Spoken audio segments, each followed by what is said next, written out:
여러분 한 주간 믿음 안에서 건강하게 잘 지내셨죠? 네, 날마다 또 우리에게 주어진 싸움들이 또 있을 줄 압니다.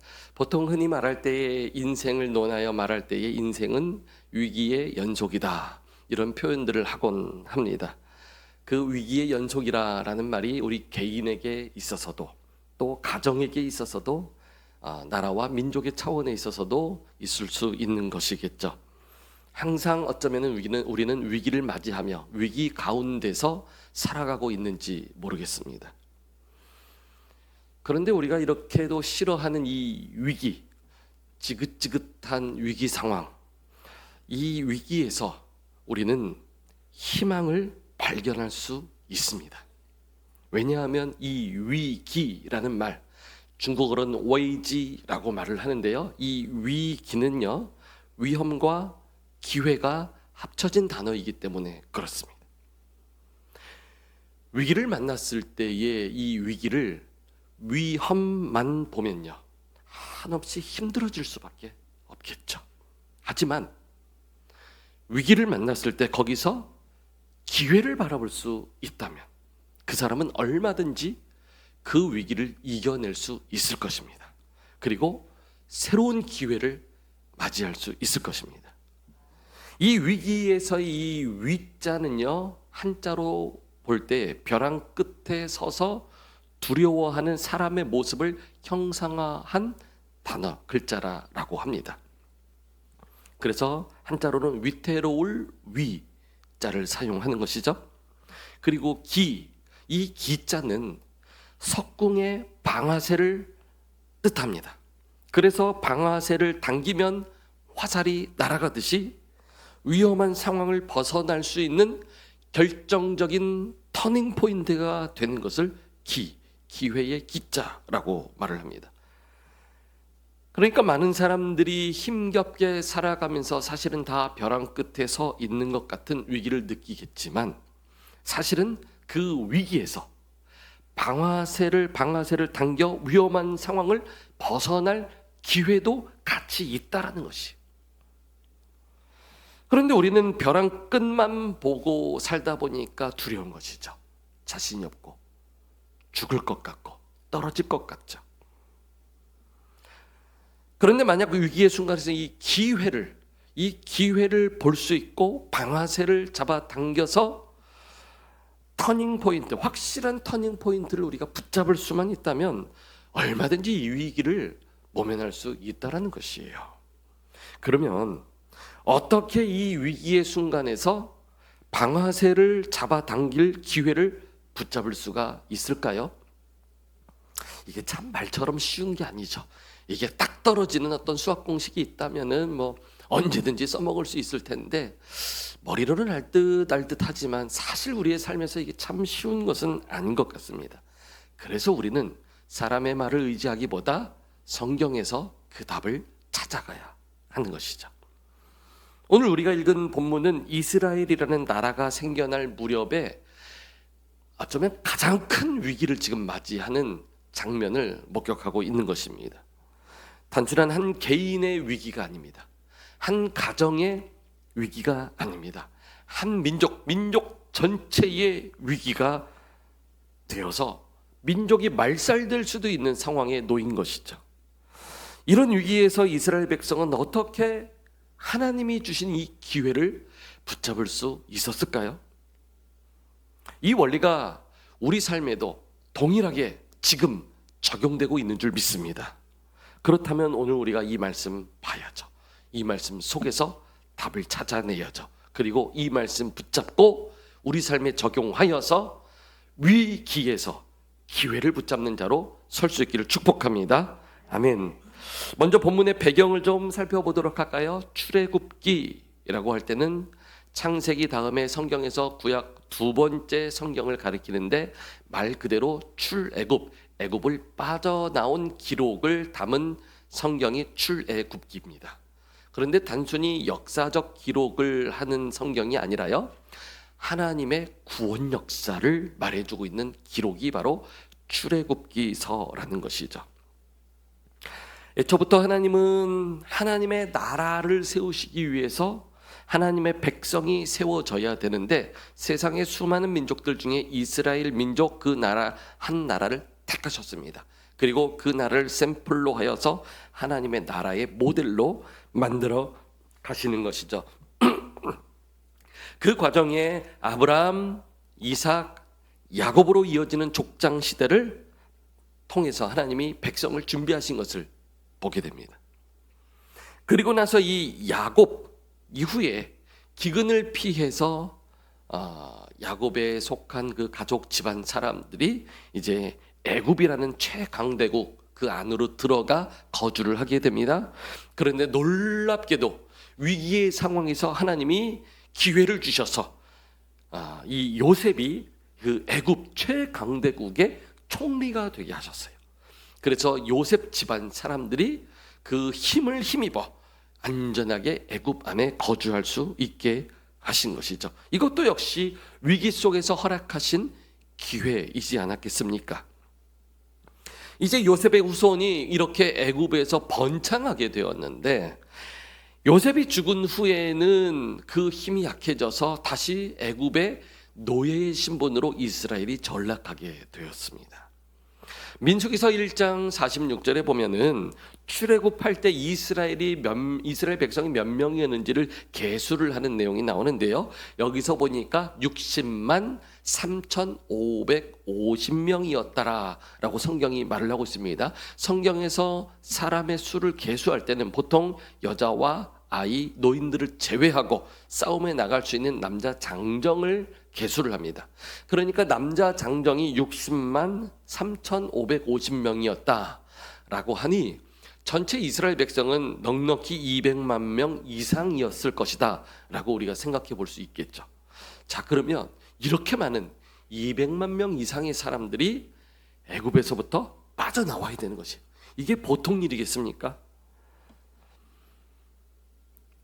숫자만 보아도 이스라엘 민족은 이제 결코 작은 민족이 아니었었죠. 문제는 이 많은 사람을 어떻게 애굽에서부터 끄집어내느냐, 이것은 결코 쉬운 일이 아니었었어요. 하나님께서 일하십니다. 그때 하나님이 일하시고 하나님의 한 사람 모세라는 지도자를 세우시더니 하나님이 하나님의 백성을 끄집어내는데 애굽에 10가지의 재앙을 내리십니다. 재앙을 통해서 그 나라를 흔들어요. 그리고 하나님의 백성을 이렇게 모으십니다. 그리고 구별해내십니다. 그리고 마침내 10번째 재앙을 통해서 이스라엘 백성이 그 애굽에서 결국 빠져나오게 하셨어요.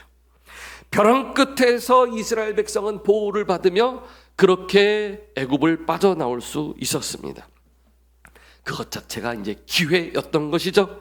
여기까지만 보아도 이미 하나님은 이스라엘 백성이 위기 상황에 놓이도록 하나님이 허용해 주시기도 했지만 하나님께서 기회를 붙잡도록 은혜를 주신 것을 또 보게 됩니다. 그런데요, 이 위기가 또 끝나지가 않아요. 또 한 번의 큰 위기를 맞게 됩니다. 이스라엘 백성이 애굽에서 빠져나왔는데 그 200만 명이나 되는 어마어마한 숫자가 행렬을 이루어 장엄하게 그렇게 빠져나왔는데 하나님이 애굽의 왕인 바로의 마음을 완악하게 만드세요. 그래서 도망가는 이스라엘 백성을 쫓아가서 그들을 공격하도록 하나님이 허락을 해주세요. 문제는 이스라엘 백성이 도망가다가 이제 홍해라는 큰 바다 앞에 놓이게 되었다는 것이에요. 이제 더 이상 도망갈 수도 없고요. 뒤로는 애굽 군대가 말을 타고 병거를 타고 빠른 속도로 지금 이스라엘을 죽이려고 쫓아오고 있는 그 상황에 놓였다는 것이죠. 그야말로 진퇴양난의 상황에 놓여 있는 것이죠. 물론 지금까지도 하나님은 위기 상황을 허락해 주셔서 그 위기 속에서 기회를 붙잡으며 믿음이 자라도록 하나님이 훈련시켜 주셨어요. 이스라엘 백성은 이미 그것을 여러 번 경험했습니다. 그럼에도 불구하고 지금 놓인 이 위기 상황은 그 전의 위기하고는 또 다르게 느껴지는 것이에요. 이 위기라는 것이 점차 한 개인에게서 시작하더니 가족, 집안, 민족에게 확장되면서 위기도 점점 더 스케일이 커지고 있는데 이제 이 민족 앞에 놓인 이 위기 상황은요, 홍해가 가로막고 있고 애국군이 쳐들어와서 곧바로 지금 죽을 수도 있는 모두가 다 민족이 말살될 수 있는 이러한 큰 위기 상황에 놓이게 된 것이죠. 어디를 보아도 탈출할 수 있는 길이 보이지 않았습니다. 아무리 생각해도 기회를 붙잡을 수 있는 방아쇠를 당겨서 터닝 포인트로 잡을 수 있는 그 기회가 보이지 않았어요. 그럼에도 불구하고 하나님은 이 상황에서 역시 하나님은 하나님이셨고 하나님은 하나님의 백성을 구원해 내셨습니다. 아멘. 어떻게 하나님이 이 위기 상황에서 일하셨고 하나님이 구원의 역사를 펼치셨을까요? 이 일은 오늘 우리에게도 그대로 적용이 됩니다. 따라서 오늘 우리는 이 말씀을 통해서 우리 각자가 맡고 있는 어떠한 위기 상황이 있다 할지라도 하나님 동일한 방법으로 동일한 원리로 하나님 붙잡고 나아가겠습니다. 믿음으로 결단하겠습니다. 그 믿음의 결단이 우리 모두에게 있을 수 있기를 축복합니다. 먼저 우리는 주신 말씀을 통해서 우리에게 닥치는 이 위기 상황이 끊임없이 반복되고 있다는 것을 인지할 필요가 있습니다. 앞서 말씀드린 대로 이스라엘 백성이 형성되는 과정에서 이스라엘은 이미 몇 차례나 위기 상황을 맞았습니다. 그리고 그때마다 하나님께서 주시는 기회를 붙잡게 하셨고 은혜를 입을 수 있게 하셨습니다. 사실 이스라엘 공동체가 시작될 때부터 이런 위기 상황은 있었지만 백성이 형성되기 전에 좀 전에 말씀드린 대로 하나님이 한 사람을 통해서 아브라함이라는 사람, 그 한 사람의 위기를 통해서 기회를 주셨고 아브라함, 이삭, 야곱으로 이어지는 족장시대 그 족장과 가문을 통해서 위기를 주셨지만 또 거기서 기회 붙잡게 하셨고 또 하나님의 요셉의 후손들을 통해서 민족이 세워지게 하셨는데 그 민족 앞에 위기가 있었지만 기회를 붙잡게 하셨고 이렇게 인도해 오시지 않았습니까? 심지어 오늘 본문의 앞에 출애굽기 14장 8절의 내용을 보면요, 하나님이 일부러 애굽 왕 바로의 마음을 완악하게 하신 것이다 라는 것을 알 수 있습니다. 하나님이 일부러 위기 상황을 허락해 주신대. 왜 하나님이 이스라엘을 죽이려고 하는 이 바로의 마음을 완악하게 하셨을까요? 그냥 하나님이 바로 처리해 주시고 그 상황 모면하게 해 주시고 곧바로 이스라엘 민족만 딱 구원해 주시면 안 됐을까요? 어차피 이 싸움은요, 영에 속한 싸움입니다. 한두 번의 싸움으로 끝날 싸움이 아닙니다. 창세기 3장 15절에 보면은 하나님이 원시복음이라고 하는 말씀을 선포해 주시죠. 사탄의 세력에 선포하셨습니다.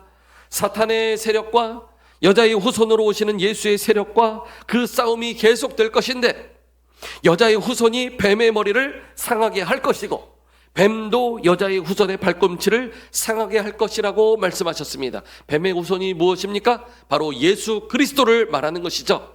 예수 그리스도께 속한 자, 또 사단에게 속한 자, 이 싸움이 역사 대대로 사람 창조한 이후로부터 계속 있을 것이다. 언제까지요? 주님 오실 때까지. 주님 오셨습니다. 부활승천하셨습니다. 다시 오실 것입니다. 주님 다시 오실 그때까지 이 싸움은 계속될 싸움이라는 것입니다. 믿으십니까? 이것이 영의 싸움이에요. 그렇다면 이 영적 싸움이라고 보았을 때는 한 번에 끝나는 단순한 싸움은 아니라는 것이에요. 항상 그러다 보니까 이 위기의 상황을 우리도 맞이할 수밖에 없는 것이죠.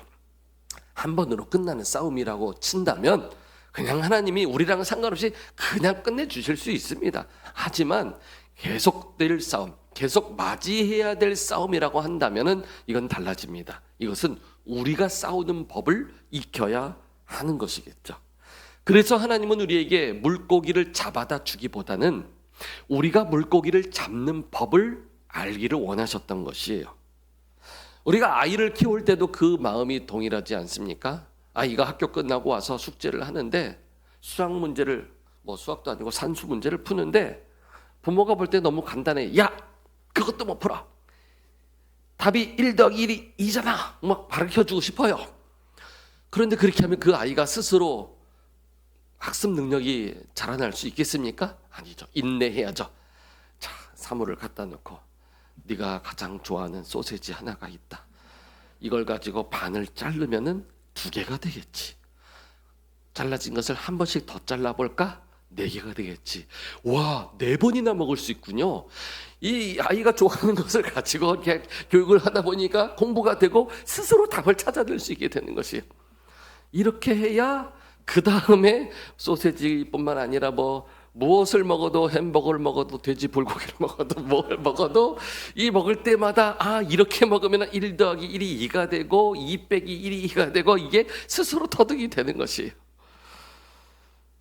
문제를 풀 수 있는 능력을 가르쳐야죠. 그렇죠? 방법을 가르쳐야죠. 좋은 학원도 그런 학원일 테고요. 어쩌면은 좋은 교회도 그런 교회 아닐까요? 그렇죠? 그냥 교회만 나오세요, 예배만 드리세요 라기보다 하나님의 말씀을 깨닫게 하고, 기도하게 하고, 은혜를 받는 법을 배우게 하고, 또 시험이 있지만 시험을 이겨내는 믿음의 원리를 깨닫게 되는 그런 교회가 좋은 교회 아니겠습니까? 함께 그린 교회, 하나님이 그렇게 이끌어가 주실 줄 믿습니다. 하나님께서 우리를 이곳으로 불러주신 이유가 있어요. 예배 드려야 돼요. 찬양해야 돼요. 말씀드려야 돼요. 그 속에서 하나님의 역사하심을 깨닫고 말씀의 원리대로 붙잡아 승리할 수 있는 저와 여러분 될 수 있기를 축복합니다. 아멘. 이 멀리서 높은 산을 바라보면요, 저 산을 어떻게 올라갈까, 그 웅장함에 압도가 될 때가 있어요. 제가 중고등학교 시절에 서울 도봉구에서 살았습니다. 북한산 밑에, 도봉산 밑에, 수락산 밑에 거기 산들이 많이 있거든요. 사면이 산이에요. 그 산을 보면서, 특히 이제 북한산을 보면 굉장히 높아 보여요. 그 산을 보면은 한 번씩 이제 산을 올라갈 기회가 있습니다. 학교에서 소풍을 갈 때도 있고 어떤 행사가 있어서 너무너무 높아 보여요. 근데 그 산 속에 들어가서 봉우를 향해 나가지만 사실은 하나하나 작은 언덕들을 넘어가며 점점 올라가는 것 아니겠습니까? 위험스러운 구간도 있고 미끄러운 구간도 있고 낭떠러지 같은 구간도 있지만 하나하나 넘어갈 때에 어느샌가 봉우리에 와닿아 있는 것을 보게 됩니다. 멀리서 볼 때 압도되는 웅장함이 있지만, 그러나 하나하나 넘어가다 보면은 더 큰 봉우리도 넘어갈 수 있는 것이겠죠. 우리의 인생이 이와 같지 않을까요?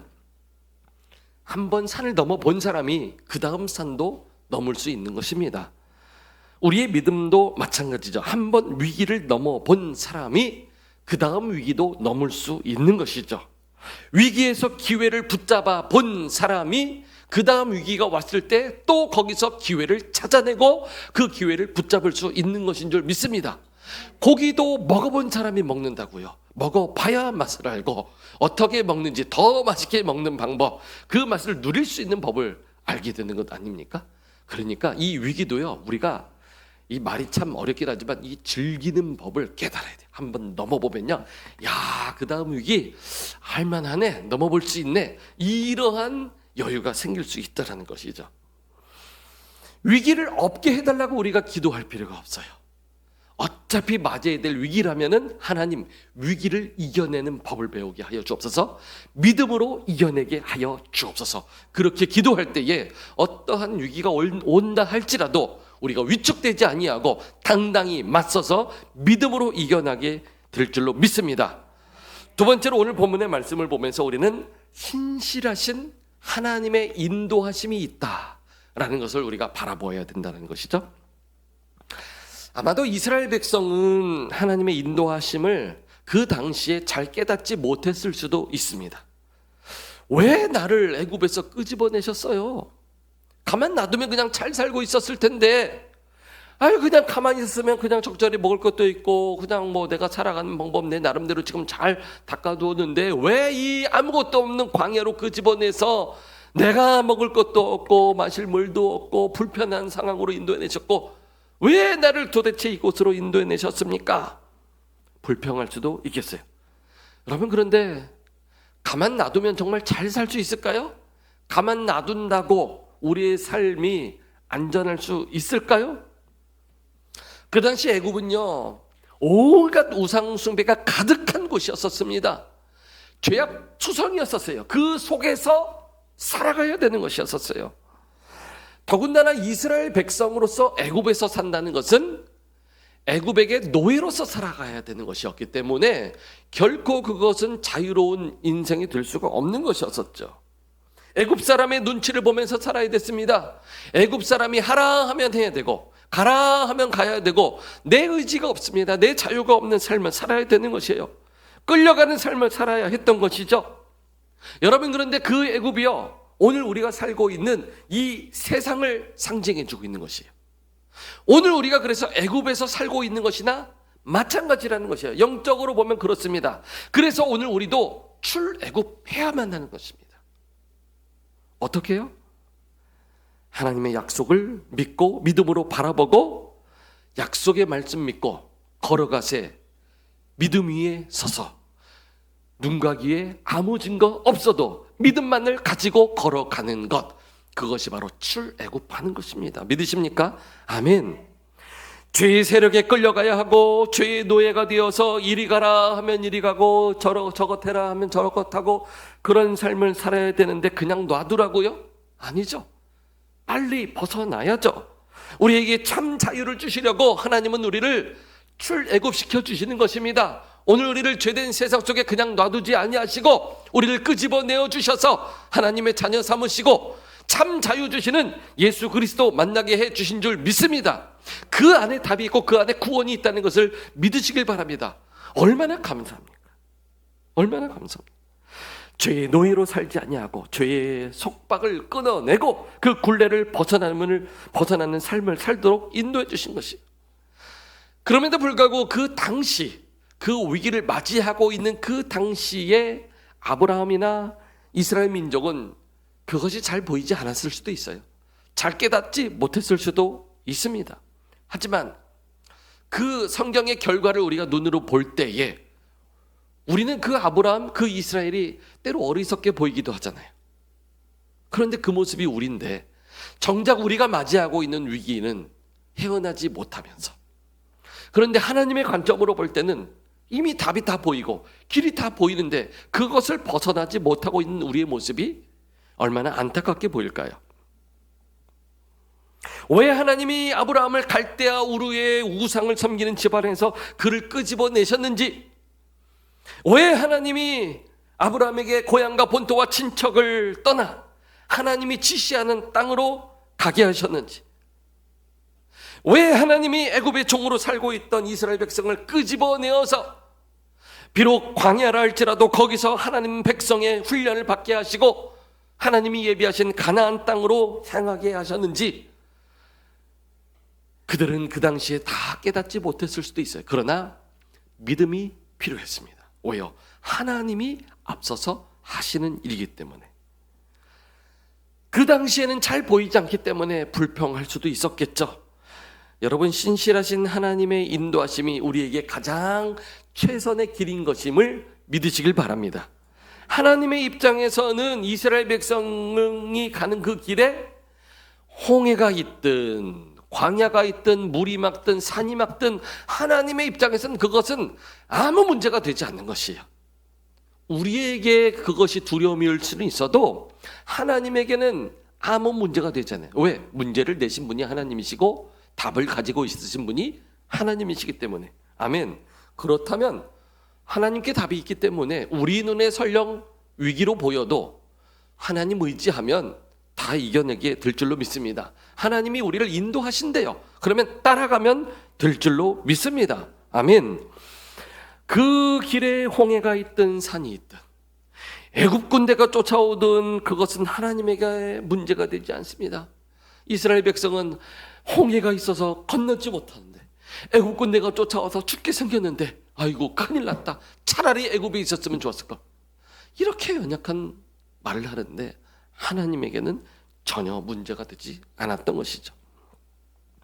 여러분, 그 하나님이 바로 오늘 우리의 하나님이신 것을 믿으시길 바랍니다. 그리고 그 하나님이 오늘 우리를 이 모양으로 여기까지 이렇게 인도해 주셨어요. 그렇다면 앞으로도 인도하실 그 하나님 우리는 신뢰하고 그 인도함 받으면 되는 것입니다. 믿으십니까? 아멘. 그래서 매번 예배할 때 우리가 찬양을 하면서도요, 찬양으로 그렇게 고백해야 돼요. 나의 고백이 되어서 걸어가세. 믿음 위에 서서 눈과 귀에 아무 증거 없어도 믿음만을 가지고 걸어갑니다. 주여 나와 동행하시고 내 걸음 인도하여 주시고 나는 주만 따라가겠습니다. 아멘 할렐루야. 그렇게 믿음으로 찬양하세요. 하나님 말씀 들을 때에 이 말씀이 내게 주신 말씀으로 믿고 받고, 나는 부족하여도, 나는 온전치 못하여도 하나님이 하신 말씀이니 이 말씀 붙잡겠습니다. 이 말씀 따라가 보겠습니다. 그렇게 결단하면 되는 것입니다. 다 해결되는 것입니다. 믿으십니까? 아멘. 우리를 어떤 상황에서도 인도하시는 선한 목자 되신 주님과 늘 동행하실 수 있는 저와 여러분 되기를 축복합니다. 아멘. 세 번째로, 오늘 말씀 속에서 우리에게 임한 이 모든 싸움은요, 하나님이 싸워주신다라는 것을 보게 됩니다. 내가 믿음 가지고 맞이하는 모든 싸움은 다 하나님이 허락하신 싸움입니다. 다시 한 번 더요. 내가요, 믿음 가지고 싸우게 되는 모든 싸움은 다 하나님이 허락하신 싸움이에요. 믿으십니까? 혹 그것이 우리의 건강의 문제든, 우리의 가정의 문제든, 경제적인 문제든, 그 어떤 해결할 수 없을 것처럼 보이는 모든 문제든, 믿음을 가지고 마주하게 되어지는 모든 문제는 다 하나님이 허락하신 것이에요. 그러니 우리가 교회로 모여서 하나님을 섬길 때에 혹시 교회에서도 어려움이 있거나 또 힘든 일이 있어도요, 전혀 우리가 두려워할 필요도 없고, 이것은 철저히 믿음으로만 싸울 수만 있다면 하나님이 허락하신 싸움에 가장 대표적인 싸움이 교회 안에서 섬기는 싸움들이겠죠. 여러분 얼마든지 할 수 있어요. 믿음의 싸움이니까. 우리 삶에서도 마찬가지입니다. 내가 믿음의 사람으로서 받는 모든 불이익, 손해, 어려움, 핍박, 다 이것은 믿음의 싸움일진데 하나님이 허락해 주신 것이고 하나님이 해결해 주시는 싸움인 줄로 믿습니다. 하나님이 그 싸움의 주인이신 것을 인정해야 됩니다. 그래서 하나님이 우리를 위해 싸우실 것이기에 우리는 믿음으로 그 하나님을 바라보고 목격하고 순종하고 그 안에 거하기만 하면 되는 줄 믿습니다. 본문 출애굽기 14장 10절에서 말하는 것처럼 지금 바로가 이스라엘에게 가까이 오고 있어요. 점점 더 가까이 오고 있어요. 그래서 이스라엘 자손이 심히 두려워하여 여호와께 부르짖었다, 이렇게 말을 하고 있어요. 심히 두려워하여 부르짖고 있습니다. 객관적인 상황일지도 모르겠어요. 두려운 상황도 맞습니다. 죽을 수 있는 벼랑 끝의 상황이라고도 볼 수 있습니다.